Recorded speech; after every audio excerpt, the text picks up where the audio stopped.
Thank you, darling. It's interesting how the truth can sometimes seem might malleable, depending upon your point of view. Like how those dime novels make you out to be something you're not? Jack, don't be starting trouble. No, he's right. They do tend to exaggerate. Did they exaggerate your part in taking down the Daltons? Well, I was there in the flesh, boy, so I saw what happened firsthand.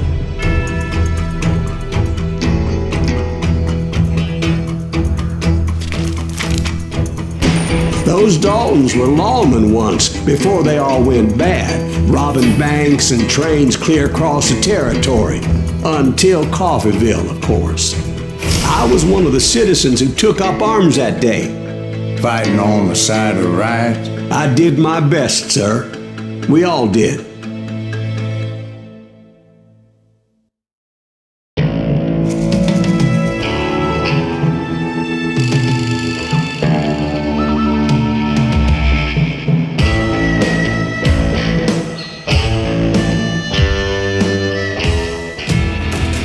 It was early morning.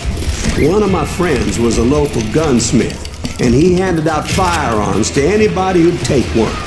See, the Daltons got it in their heads to rob 2 banks at the same time. 2 banks on the same damn street.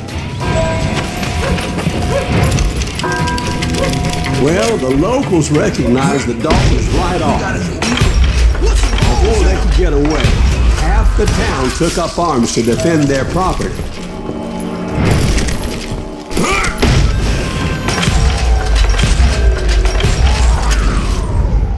The brothers paid dearly for their stupidity, but everybody knows they had it coming. There's more to it than that. I read all about that day, so I know for a fact that it went down very differently. First of all, it was high noon.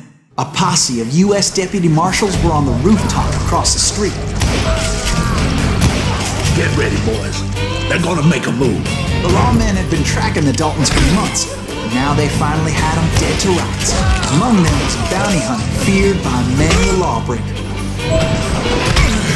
This man had no intention of letting the Daltons slip away. They met an adversary that day who had no fear and offered them no quarter. The marshals tried to get the Daltons to surrender. They'll give up eventually. You just gotta wait for something.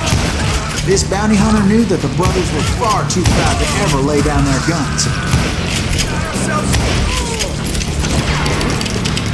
He went in there alone to confront those criminals. One of the marshals shouted, "Where are you going? Are you crazy?" Hey, where do you think you're going, dumbass? That rifle's mine. But he paid him no mind. He saw a way to get around to the back of the bank. Then he figured out how to hit the Daltons from a direction they weren't expecting.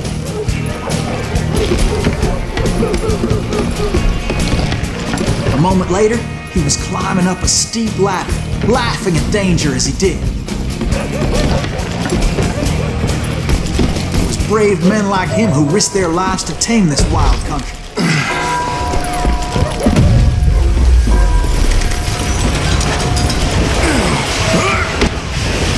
We've got company. Heroic men like him, who did what other men couldn't or wouldn't to make this country free. Is that Silas Greaves? Son of a Jim bitch! Boo, Davy Crockett, who died defending the Alamo.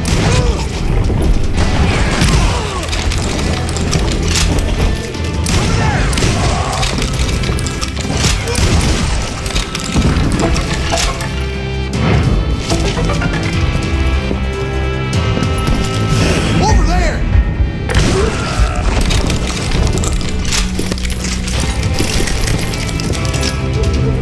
That's Silas Greaves. What the hell? Blam! He came away victorious, taking down those thieving Daltons. His name was Silas Greaves, and when the dust finally settled, he was the last man standing. Sorry, kid, but that just wasn't the way it happened.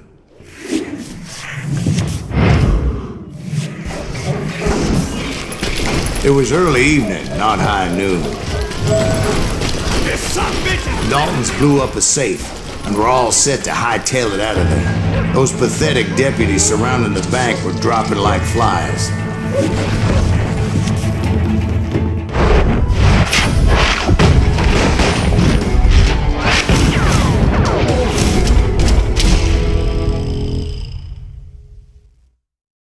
I had been tracking those jokers for months, waiting for them to do something reckless. There he is!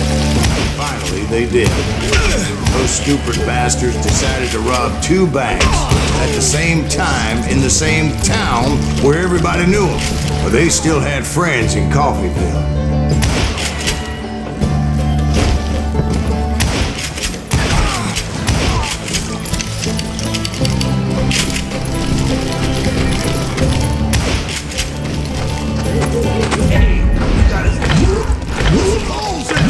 Those friends came after me like a pack of wild dogs, tooth and nail. They were coming at me from all directions. I caught sight of the Daltons running with the money and didn't want to lose it. The problem was, they knew the town better than I did. And to top it off, I found myself in the middle of another shootout entirely. Did the Daltons hold up in somebody's house? No, it was the Smiths, I believe. They were cousins of the Daltons, and they were shooting at the Browns, who were shooting at the Daltons, which wasn't any surprise, because those 2 families have been feuding forever.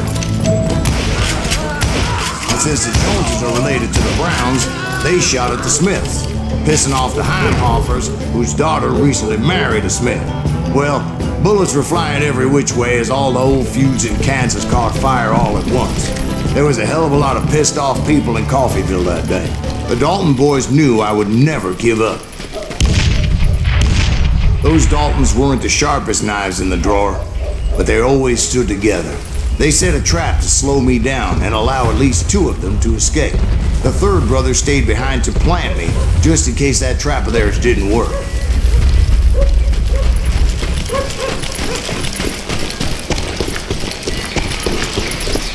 It was Emmett, the youngest, and he decided to stand his ground and face me down. I ain't afraid of you, Silas Reeves. This is where it ends for you. He was determined to protect his brothers. I understood how he felt. Taking me on all by his lonesome wasn't exactly a recipe for a long life.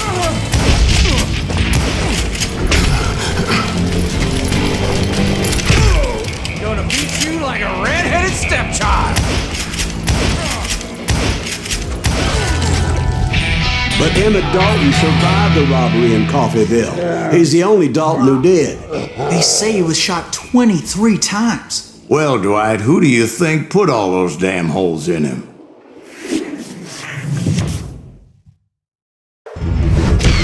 But I have to admit, that boy had grit.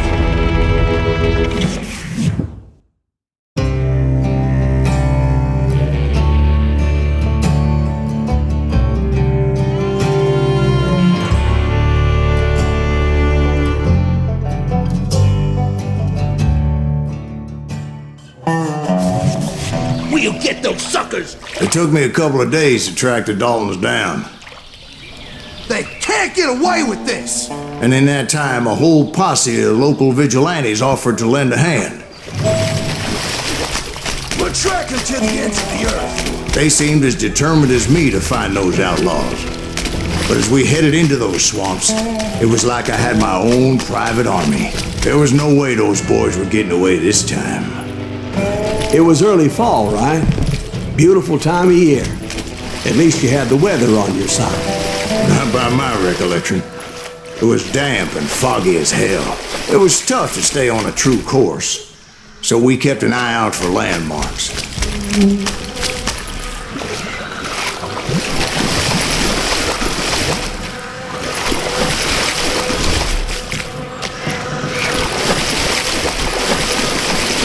It was autumn. The maple trees were in full color, red as blood.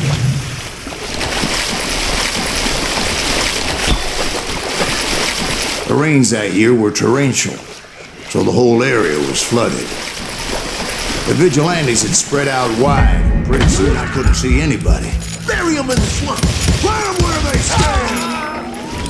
except for some bitches ahead of me wanting to do me harm. So I had to face them alone. I wondered why my compatriots didn't come running when they heard the shots. So did you find the Daltons? Not yet, but I did have the questionable pleasure of meeting a few of their friends.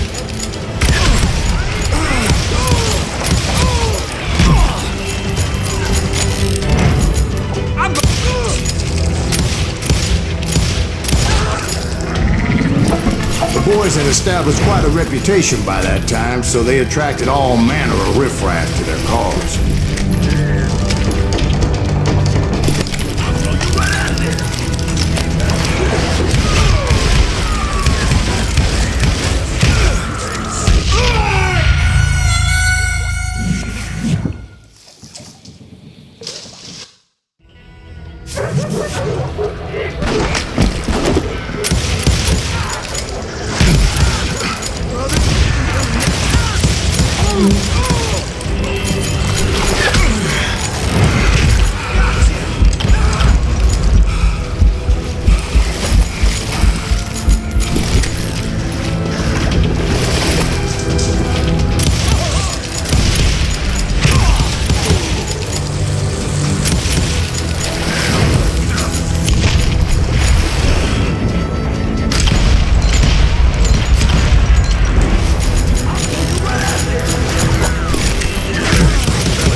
Point being, I was under serious attack.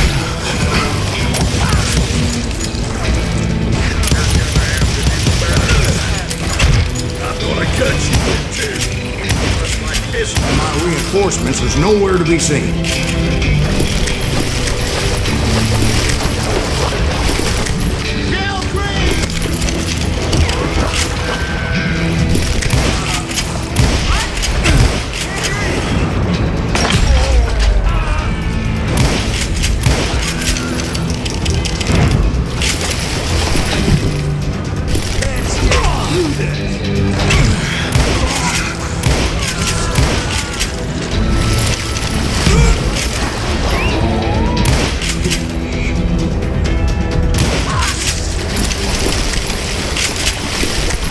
But luckily, a barn materialized as if right before my eyes. I scrambled up top to get a better view, but just ended up falling inside.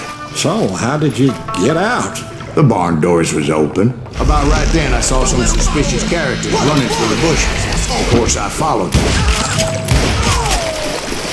But that goddamn swamp was like a goddamn maze, and pretty soon I had no goddamn idea where I was. Steve?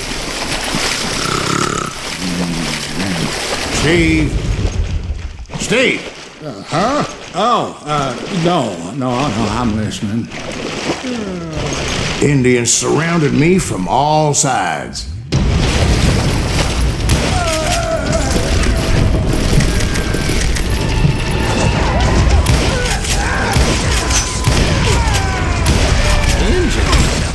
There were Indians. No. I just wanted to make sure Steve was paying attention. Now, where was I? You were following the Daltons through a swamp? That's right. See, Steve? Dwight's paying attention. No, I'm listening. I was just resting my eyes. So, where was I? The Daltons. Right. See, there's a reason so many outlaw gangs are made up of brothers. Stop that, son of a bitch! So did you ever find the damn Daltons? Not yet, but I did find a few of their cousins. Kansies breed like rabbits. More Smiths or Heimhoffers or who knows what. But hell, what's more important than family? I bet Ben knows what I'm talking about.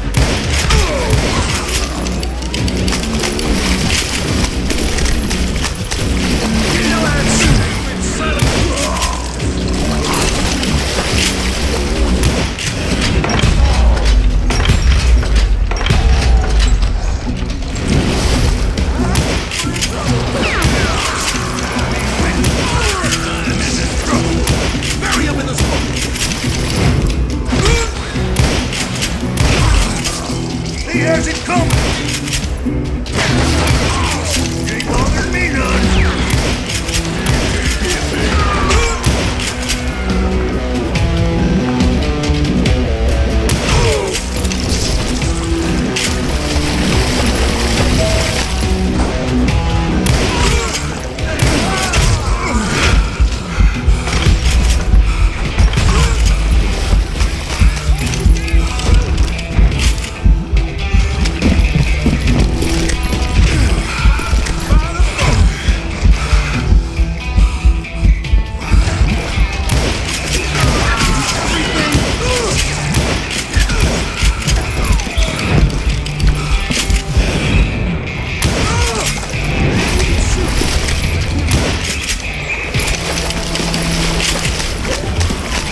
boys were out there somewhere, standing together against anyone who would threaten them.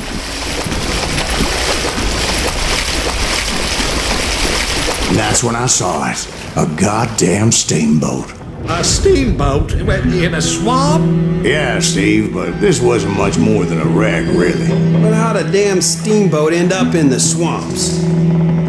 Guess it floated off during the flood of '89. Now, was it a stern wheeler or a side wheeler? What? Does that really make a difference, Steve? It was a steamboat with a goddamn army on board. It was then that a fusillade of bullets come raining down from on high, and those vigilantes who accompanied me were anywhere to be found. But among those men that were shooting at me, I thought I saw some familiar faces.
Somewhere up there, the Daltons were waiting on me.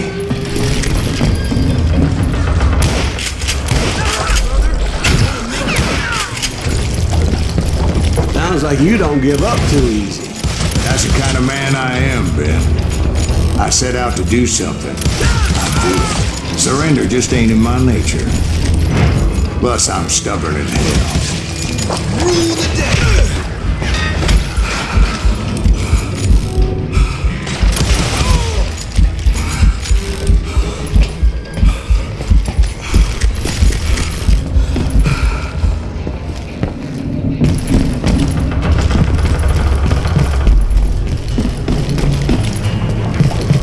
About then, much to my relief, the vigilantes finally arrived. Their leader motioned at a cabin in the middle of the top deck, pointing me directly at the Daltons. I finally had them, after months of dogged pursuit. But it turned out that they had me. Take him out! I'm sending you to hell!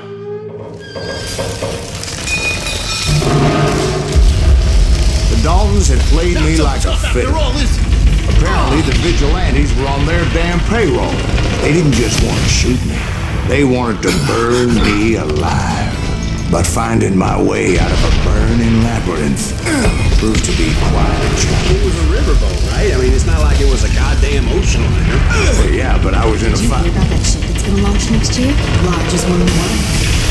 You're talking about the Titanic. If you ask me, it's too blessed big. I don't think it'll float. So anyway, Don't be stupid, Steve. They know what they're doing. They say that the Titanic is unsinkable. oh God, But getting back to that steamboat, how'd you get off it, Mr. Breeze? I took in a lot of smoke that day, so I admit my recollection might be a bit hazy. But somehow I managed to finally disembark. It was time to settle this once and for all.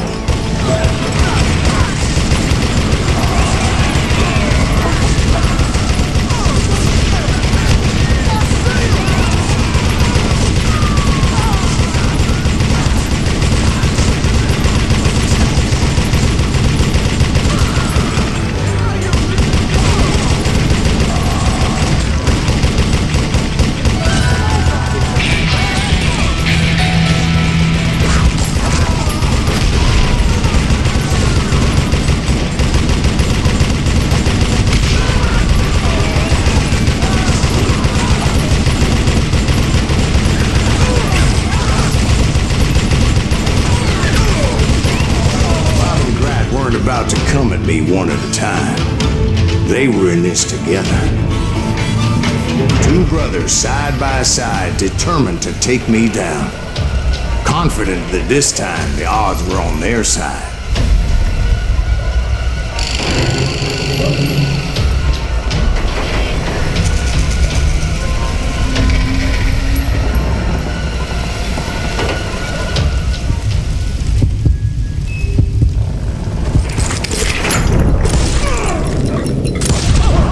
They got it wrong. A sad end for those two.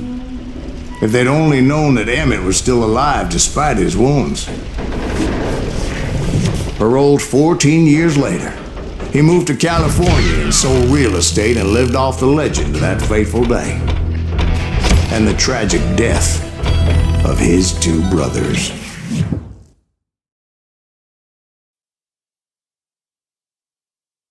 My own brothers died tragically as well, truth be told.